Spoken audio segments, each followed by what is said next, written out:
What's up, everybody? Welcome to Move the Sticks. DJ Bucky back with you. Buck, how's it going, brother? Man, everything is good, DJ. You know how it is, man. We're getting near the holidays. We're in the midst of bowl season. Surprisingly, like you look up and college bowls are being played, and then we're getting down to crunch time. Last 2 weeks of the regular season in the NFL playoff picture is shaping up. So yeah, things are good. Really exciting.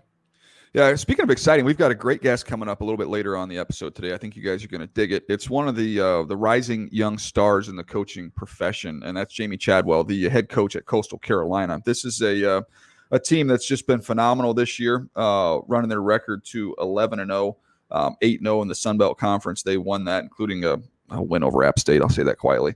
But they have been outstanding, playing with a redshirt freshman quarterback and running a real innovative offense.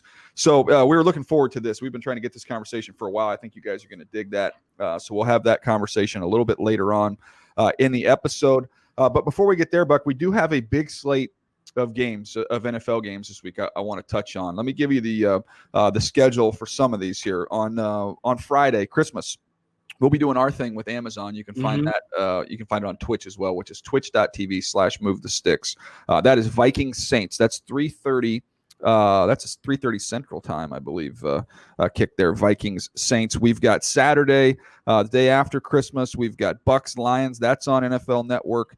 We've got 49ers Cardinals. That's on Amazon. It's a triple header. Then the nightcap again on NFL Network. Dolphins and Raiders. So a full slate there to get to that people are going to enjoy watching that on television. But there's also two other games I want to hit on here. That's Colts Steelers, and we also have Rams Seahawks. So what are you looking forward to this weekend? No, when you talk about those two games, the Steelers and the Colts, to me, that's the one that is intriguing. I believe there are a handful of teams that can knock off the Kansas City Chiefs.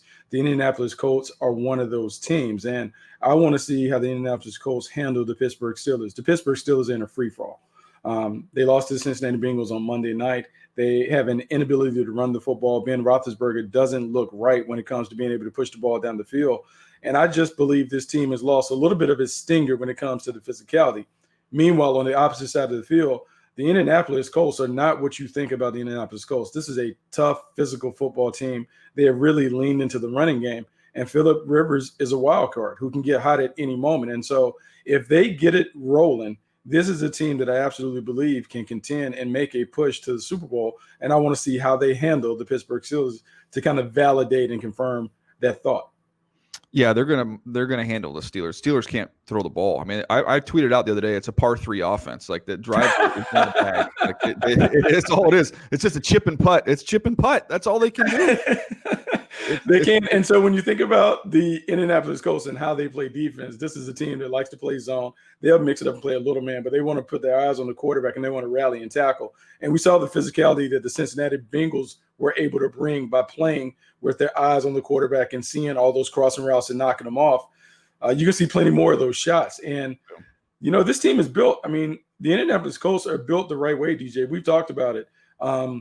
Quarterback and the offensive and defensive lines. That's if you want to rebuild a program, that's where you focus on right away. You look at their offensive line as one of the best in the league. Their defensive line, when they added DeForest Buckner to go with the personnel that they already had in place, that made it. And then dropping Phillip Rivers in there not because you need him to carry this team all the way, but because in a big game, if this breaks out where it has to be a shootout, he can win a shootout in a 1, 2, or 3 game scenario. And so I look at this team, and this team is one that you need to keep an eye on because I think they are built the right way. I think this is, you know, they have that saying, right, in case of emergency, break glass.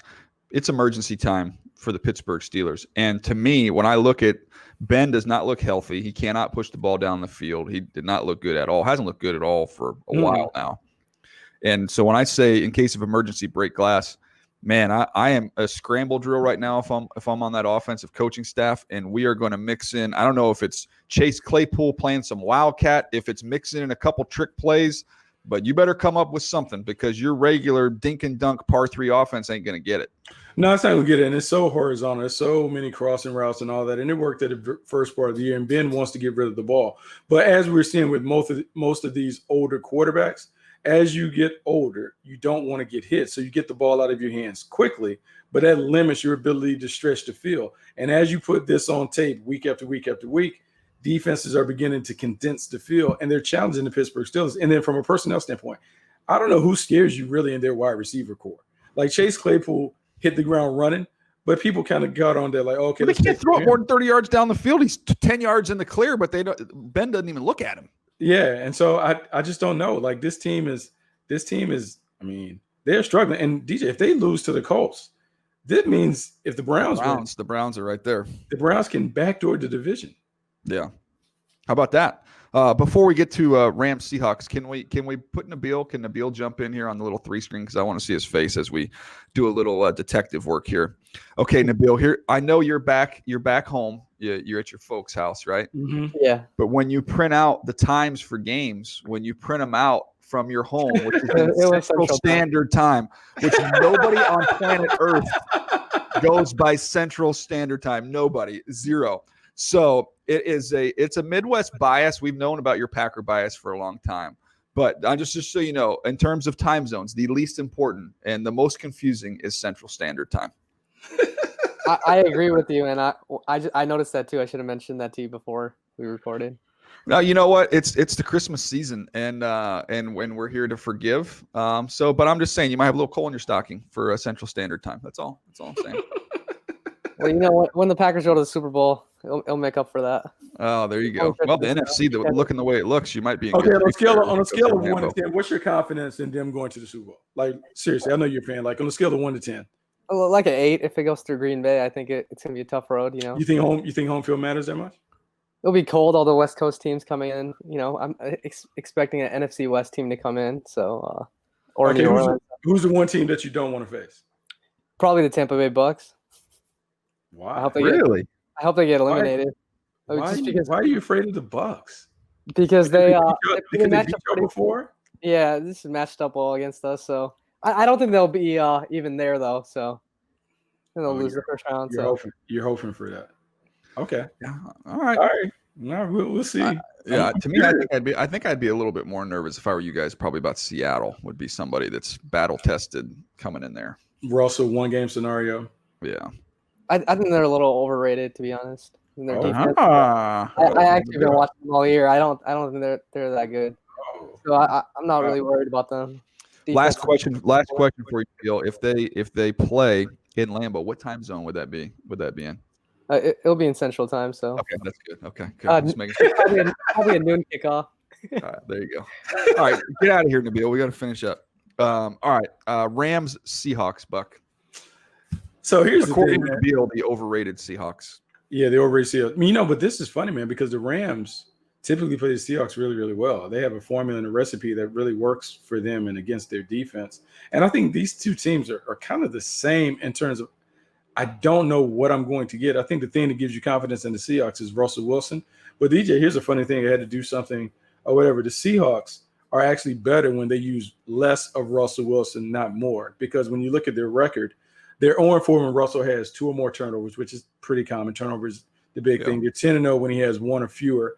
And when they have been able to run the football and kind of dominate time of possession, it allows everything for them to play well in terms of their defense. Now, their defense has been eating up cupcakes. So we've seen people say, hey, they found their rhythm, but they haven't really played a powerful offense. I'm just curious because I think the Rams, after losing to the Jets, we'll see the best version of the Rams, and they can challenge them in a few different ways, particularly with the running game. Man, the Rams got to bounce back. That was an uninspired effort, man. And I think you've talked about it a little bit. It was definitely the case of we're going to hit Jared Goff early, get him uncomfortable. And then on top of that, just from that Jets game, some of the play calling, which I love McVay, and I'm all in on his play calling. But man, the 4th down call, you're throwing a fade ball to Gerald Everett. I'm like, what are we doing? So this is funny. This stems from watching the college game. I was watching Ohio State and Northwestern, and look, give Pat Fitzgerald and his guys credit for what they were able to do and gritty. But I'm sitting there watching the game, and I'm looking at Ohio State. I'm like, what are we doing? Like when you're the better team, and you're like superior, you don't line up and do all the gimmicks. You just line up and say, look, we're better than you. We're just going to line up and run it down your throat. Like that's kind of how you approach it. If you want to avoid upsets, like you basically simplify and say, I'm going to let my talent overwhelm me. I'm not going to try and show the world that, hey, I'm this fancy offensive or defensive coordinator. My guys are better than your guys. I'm going to let them play. And over time, over 60 minutes, they're going to wear you out. Show out. Yeah. Yeah. And I felt like with the Rams, the Jets are 0-13. Come in with let's hit them right in the mouth. Let's go right to it. We don't need to do all the other stuff. Let's run our basic stuff and let's hit it, run it. And I just felt like they played around. And then you mess around and you give the Jets confidence, and now you're in a game. Mm-hmm. Yeah, they better clean it up if they're going to beat the Seahawks in this thing. But that pretty much will decide the division, I believe, in that game. Rams, Seahawks. So looking forward to that one. We mentioned a little bit earlier, Raiders and Dolphins that have some impact there on the wild card. Raiders, that Charger loss probably knocked them out, but they've got to handle their business the last 2 weeks to have some shot here. Yeah, and the Dolphins are the ones that have the hard road because they play Vegas and they play Buffalo. Okay, now Buffalo is already clinched, but the Vegas game, they still have a little life, and depending upon who is playing quarterback, if it's Derek Carr, if it's Marcus Mariota, is different. And the fact that they got embarrassed and lost to the Chargers a little bit, I think you'll see them come after them. And so this would be a huge game for the Dolphins in terms of their maturity. Are they mature enough to be able to go and win this game and really earn their way into the playoffs? And the Baltimore Ravens are lurking. And I think the Baltimore Ravens got a break in the schedule at the right time. I think it's enabled them to get back to who they are, running the football, doing some of these things, force feeding. I still think, like, when I look at their team on offense, I think they're really small at wide receiver. And for whatever reason, I don't know. I'm not in love with that because when I look at Hollywood Brown and look at Dermot, they just look small. They look like a very small receiving core. Yeah, Boykin and Dez, those are the two big guys. Yeah, okay. But it just seems like sometimes when they have them, I was like, maybe they just had them all on the field at one time. Yeah. Like, man, look at all like the little people. Who was it? Who was the Smurfs? Was that the Redskins? Yeah, the Redskins back in the day. Yeah. I guess I don't know. Washington football team. I don't know how that works. Like if you're talking about them in the past. Yeah, you know what? That slid by because that's tough. I need to ask because growing up in North Carolina, my family members are big Washington football team fans. I think that's what you probably have. You have to say that. I think WFTs. Yeah. WFTs. Yeah. I do wonder. If they're going to change their name too, or if they're going to just stay with this football team. Well, if they win a division, then you have to stay with us. The Lucky Charm, right? Yeah, that's not bad. You're 1 for 1, right? Like Liverpool and all Arsenal and all those teams. Just go with it. Teams. Well, I do like the look with the uniforms are clean. Mark just put a comment in the chat there about the uniforms. They do look nice. Yeah, the all burgundy. The logo. I'm okay with that. I'm down with it. All right, let's get to this interview. This is one we've been looking forward to. When you're at Coastal Carolina and your team finishes 12th in the college football playoff rankings, you're doing something pretty darn special. Ended up number 9 in the AP Top 25. Coastal Carolina has had a magical ride. And when you talk to people around the NFL, around college football, they've paid attention to the man who's making it all happen. And that is their head coach, Jamey Chadwell, who's really, really a rising star, as we mentioned earlier, in the coaching profession. And this is a conversation we've been looking forward to for a long time. Here's our chat with Coastal Carolina head coach, Jamey Chadwell. All right, Buck, excited to have Coach Chadwell with us. Coach, first of all, congratulations on an outstanding year. I'd just be curious, at what point in time did you feel like in this crazy offseason with all that you've been through that you might have a pretty darn special team? You know, I think the first time was we played Georgia Southern. We came off a big win versus Louisiana. We lost our starting quarterback after that game. He missed the Georgia Southern game. Georgia Southern's a pretty good team, as you guys know, and we went in there with our backup quarterback, and our guys didn't flinch, and there was never any doubt. They never panicked, we lost our starting quarterback. And I think then I knew, there's something different about this team. They just believe, and nothing's sort of going to get in their way. And I think after winning that game, that sort of solidified. I just felt like, hey, nobody's going to beat us unless we allow them to. And it ended up being a special year. You know, Coach, and thinking about it being a special year, you had to navigate a bunch of different circumstances in the offseason. COVID, the unrest in the country. How'd you keep your team together? You know what? I give credit really to our senior leaders. We've got about 8 guys that got here in 2016, right when we made this transition. And for the last really 3 years, they've been told how bad they are. 4 years, 16, 17, 18, how bad they were. And during this whole time, during all the different stuff, the COVID, the civil unrest, they kept us focused on our team. They wanted to use their platform for change. They did that, but they never allowed us to sway anyway. We stayed strong in all the wins and all the turmoil. They stayed strong in their foundation, and I credit them tremendously because they kept us together during that off season when it seemed like everybody was trying to pull apart. They kept us together, and they're the reason why we're undefeated right here is because of their leadership. Coach, one of the ways your names comes up when I'm talking to personnel buddies or if I'm talking to college coaches, NFL coaches, they talk about paying attention to what you're doing because of the creativity and what you guys are doing innovation-wise with your offense. I'm just curious, when you guys come up with some of these new concepts, these new ideas, what is that process like? Is that your staff getting in a room? Is that taking a little bit of something and trying to try and mold it into what you want to do? I'm just curious to get a peek behind the curtain of how you guys have come up with some of these creative concepts. Well, it comes down to who we are. We try to put ourselves in situations where we can sort of dictate to how the defense lines up instead of the other way around.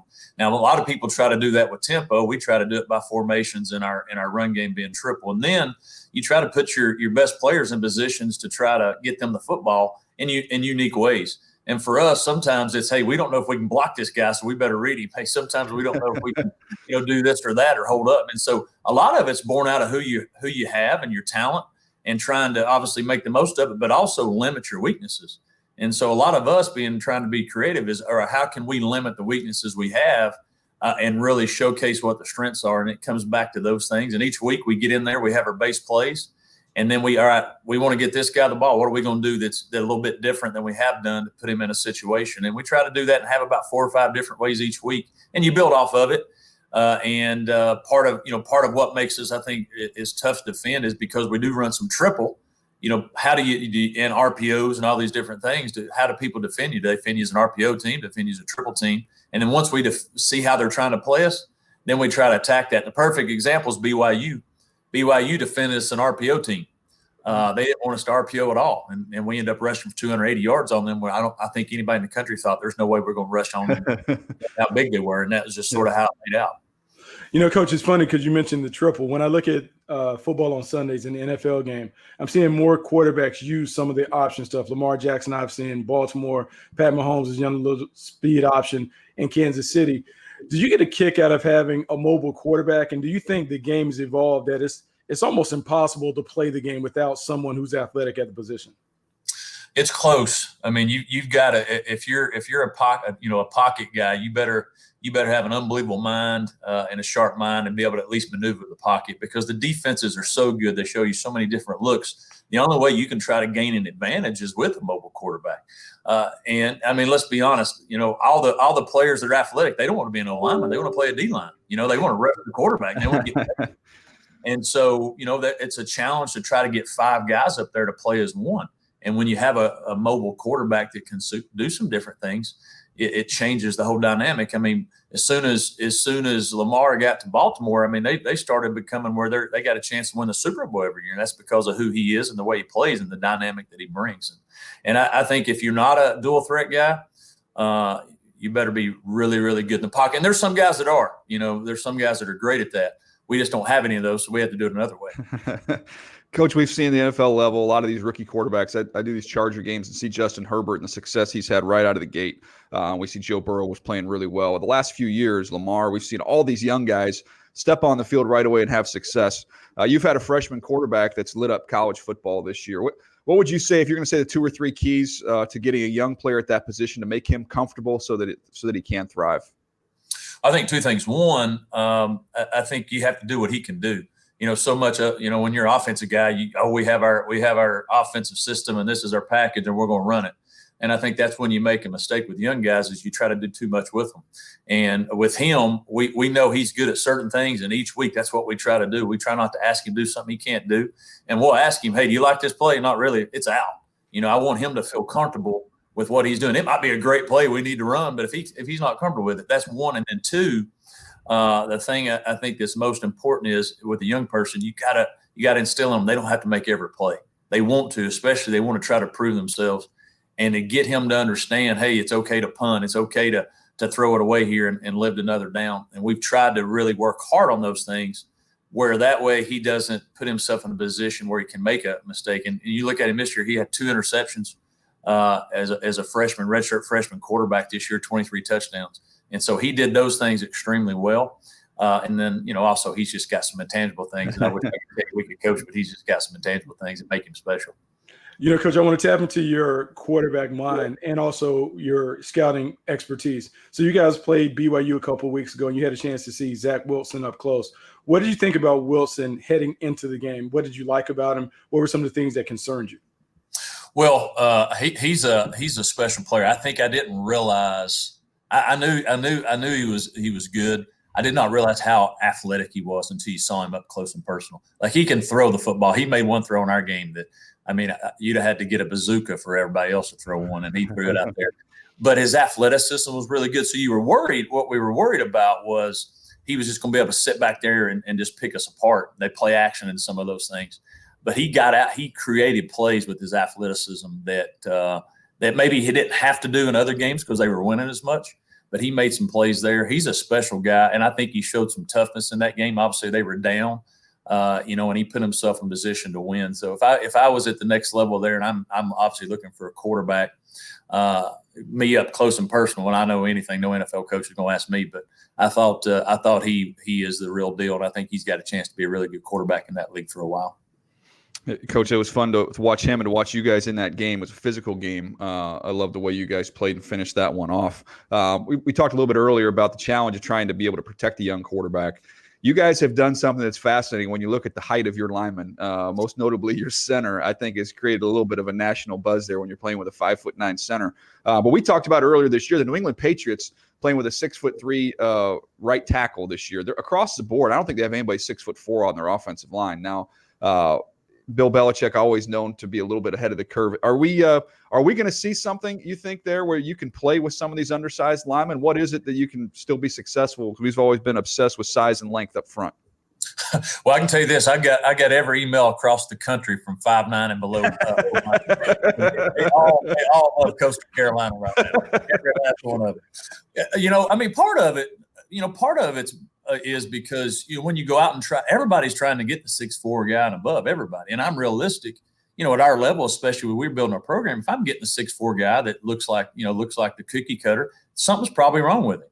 And so we're not getting those guys that are ready-made. We're getting developmental guys. And for us, if I sit there and say, you know what, we're only going to take guys that are this size and this, I'm going to get a bunch of probably stiffies that can't really move. And so our deal is we're trying to win games. And we're going to take who we think is great football players that love to play the game, that are tough, and we'll figure out their size. Sammy, our center, is obviously an exception, being 5'9", 300, but we've had other. Our starting left guard was a true freshman this year. We list him at 6'1". He's barely 5'10". And that's true. And our first team all conference right guard has been a 4-year starter. He's 6 feet. And so, but they're tough. They love the game. Now, length is important. Don't get me wrong. You love to have 6'2", 6'3" guys and all those different things, but you got to win the game and find guys that love it. And it's hard at O-line. And those guys, one thing they understand more than anything is because they're small, they've been told they're not good enough. So they have a chip and they understand leverage. And majority of those guys are wrestlers too, and they know balance. And that's all offensive line is. Play. Can you stay balanced? Can you keep your leverage in it? And can you basically fight somebody for 75 plays? And what we've shown this year is our guys can do that, and they play together. And we've been able to win some games against some D-line that are considered probably really good because of those things that we have there. Coach, I'm a high school head coach. It's my second year, and I'm in a situation that's similar to you where I'm building a program that is really built on development. What would be 2 or 3 things of advice, nuggets that you would give me as a coach to build a program that you're trying to take to the next level? Well, I think one, the culture that you have has to be about accountability, and there has to be the standard that you have at your program, and nothing drops below that standard. I don't care if it's the best player on the team. You have a standard, and everybody has to uphold that standard. And you got it. And once they don't, there has to be consequences for that. And then I think, secondly, what really helped us is the why, the purpose that you're playing with has to be bigger than just winning the games. And for us, our whole goal when we took over, we wanted to win. We wanted championships, but it was about playing for something bigger and having a common purpose. And our whole purpose here is what I try to get our young people to do is play for each other, play for the love of your brother and the love of your teammate. And when you do those things, then you play above what your talent level is because you are playing for a bigger purpose. And that would be the two things: have a culture of accountability, and your purpose has to be bigger than just winning. It has to be for your love for your teammate and love for your brother. And that's what we've done. And I think that's why we've had success. Coach, we talk about when you're hiring a coach, what are the things you look for? And Bucky and I have kind of come through our lists and put those down on paper. One of the words that comes up a bunch is authenticity.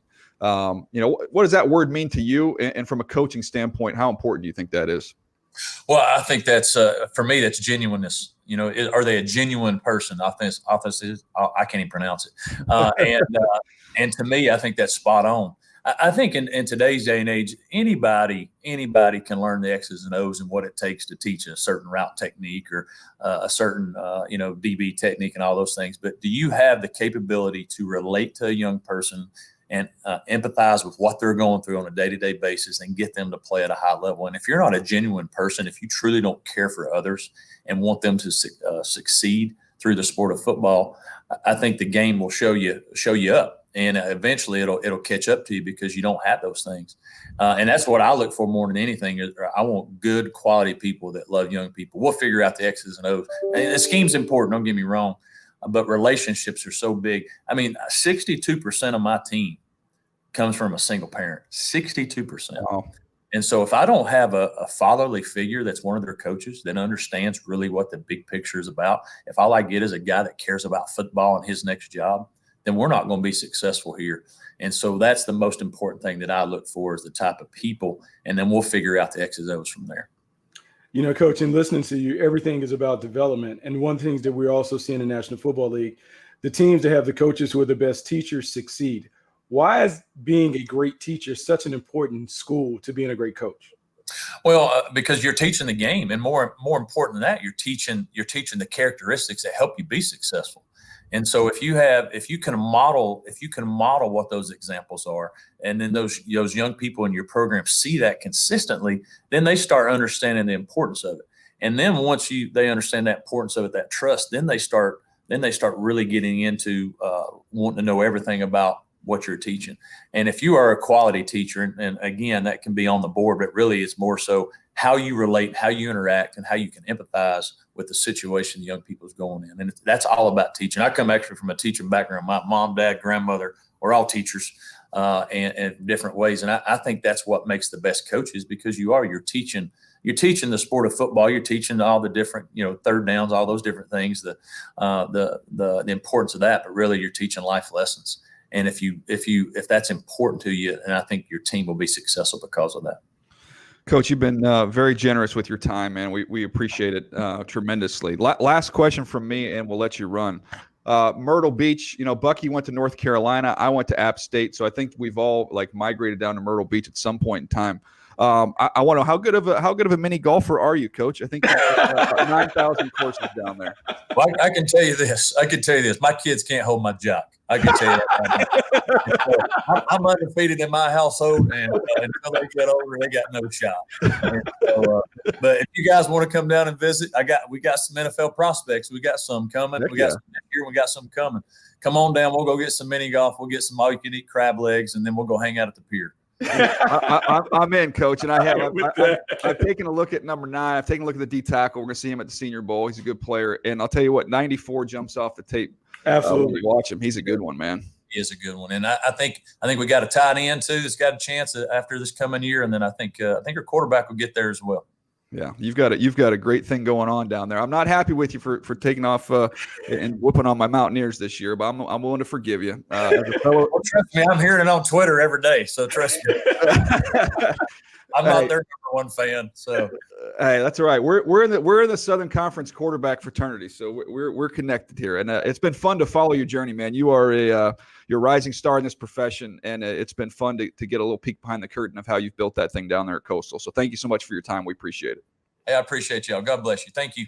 Oh, there you go, Buck. I mean, I'm telling you, they do have good mini golf down there in Myrtle Beach, and apparently Jamey wields a nasty stick there. He's talking trash about his kids. He wants to or something. I know. And having been in North Carolina, Myrtle Beach is the destination. It's the destination for spring go-karts too. Like go-karts, mini golf, everything. And depending on if you're Myrtle Beach or North Myrtle, I mean, you get all the real golf that you want too. So, I mean, if he wants to entertain and he brought out those crab legs, I don't mind making a trip. I don't mind making a trip down to Myrtle Beach. Is always a good time. No, he was impressive though. I mean, man, there's so many things he said that really stood out. But I love the fact of, we talk about sometimes the entry point into the front door can be a little crowded. To the house of success for a phrase here. He found a side door, man. You just find a little side door. Oh, I can get some undersized players that are, wrestlers and have leverage and are tough, and I can win with those guys. Finding different formulas. I think that's what fascinates me about guys like that. Well, I think what fascinates me about guys like him, when you find a way to have success with less, I think it gives you an opportunity to be able to be successful at some of these bigger jobs that aren't ideal or perfect. So when I look at what Matt Campbell has been able to do, going from Toledo to then being able to be successful at Iowa State, to me, it leads me to believe like he can go to maybe a bigger job that isn't ideal. I mean, I'm not saying like the Arizona job is something, but like he could go there and be like, these are the circumstances that I've been in and I've encountered before, and I'll figure out a way to do it. So they're less likely to talk about all the things that they don't have. They're able to look at what I have and like, oh, this is what I have. Here's how we're going to make it work. And that's what I got from Coach talking about. This is what we have. This is how we have to work around it. We have undersized linemen. We have to take these guys, and then we're going to take them, and then we're going to put in a system that minimizes their weaknesses, and we're going to find a way to have success. I like the creativity. I like being able to kind of figure out solutions as opposed to always telling me about what your problems are and why you can't compete.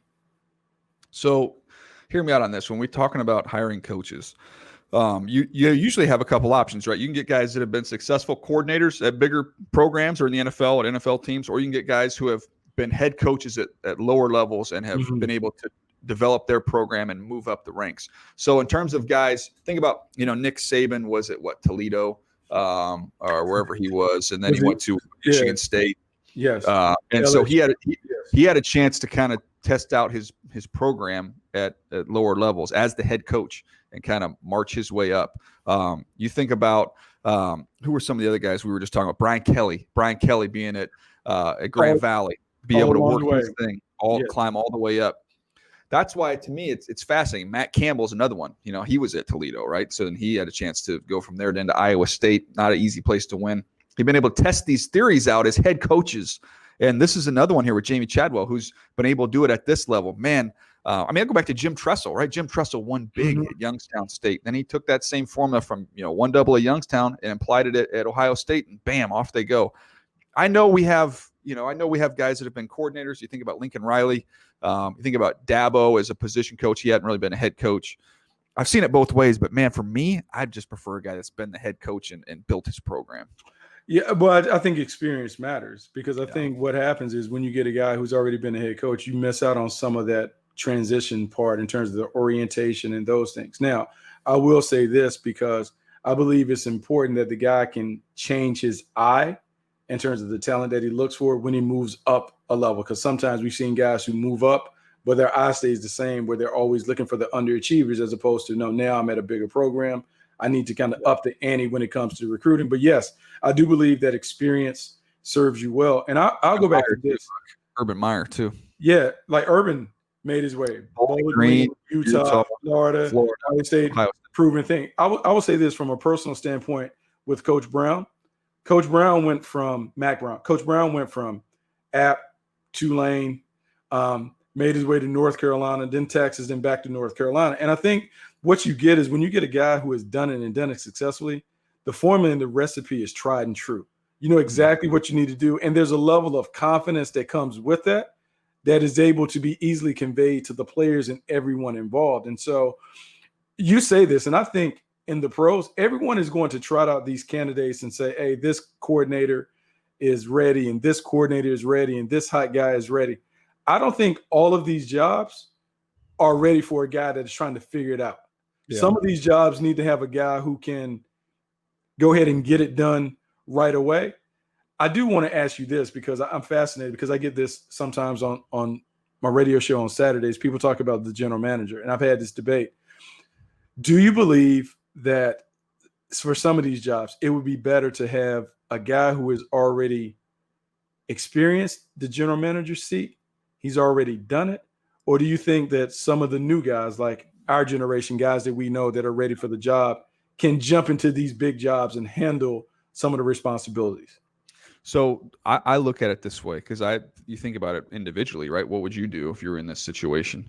To me, I would want somebody on my staff. If you have never been a general manager, it's almost like a head coach, right? If you're a head coach, if you're Sean McVay, you've got a Wade Phillips with you there to kind of help you out and guide you. If you're a general manager, I think it's the same thing. I'm going to have somebody on my staff who's been a general manager or has assumed a lot of those general manager duties, who can kind of help guide you through some of the things you don't know. I think the biggest mistake you make is if you get somebody who tells you they know everything. They don't. Yeah. They don't. Yeah. You better be able to understand what you don't know, and you better hire around that. So if you don't have experience as a general manager, man, I want to have somebody on my staff who does. Yeah, I think that's important. I think it's essential. We talked about it when we had the interview with Brian Billick about having the triumvirate, the trio, like the three-headed monster, to be able to help make decisions. And so you may have the final gavel, but having like those trusted confidants that can tell you the truth. And I think that's the bigger thing. Like, and sometimes that can be hard when you hire your friends, but to have someone that can tell you the truth. Hey, DJ, I don't see it this way. Here's how I see this or whatever. Yep. Now you may make a different decision, but for me, my responsibility is always to be truthful with you and say, hey, here's how I see where we are. These are the things that I'm concerned about. I may pause before making this decision. And so at least you hear that, and we have to scrimmage that out before you make a decision. I think that is really, really important. Think about, John Lynch went in and had that success right out of the broadcast booth. But yeah, Adam Peters, our buddy there, and Adam's been a director of player personnel, and he's been Martin Mayhew there too. Martin Mayhew's been a GM. I almost forgot about Martin. Martin, who's outstanding. Who, by the way, he should be getting some GM interviews if he hasn't been on this list already. Yeah, but I think that's important though, DJ. Like you're talking about that is okay.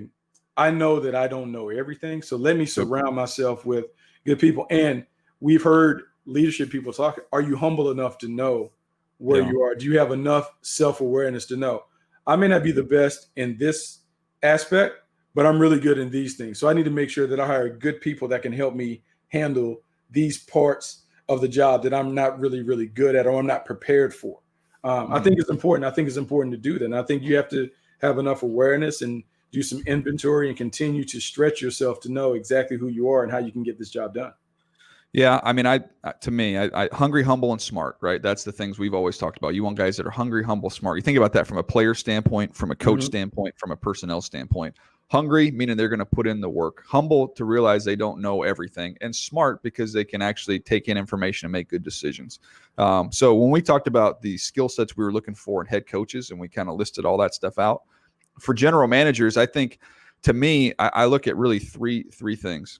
Communication. You've got to be able to communicate with everybody throughout the building, from the owner on down, to the coaches and to everybody in the medical staff, everybody. You got to be able to communicate well. Number two, you got to have leadership to be able to be somebody that's steady, that's the same every day, know exactly what you're getting. And then the third one, I think this is the most important one, Buck. You got to have discernment. And, maybe that's a word people don't use a lot, but discernment. And that, to me, is being able to ultimately make decisions. Get the right people in the room to get opinions and all that. And then you have to be able to take all this information, hopefully from the right group of people, and then have the discernment to make good decisions. That's it. That's the job.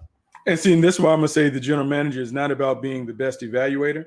It's about being the best listener and decision maker, because the position is a decision-making position. It's not an evaluation position.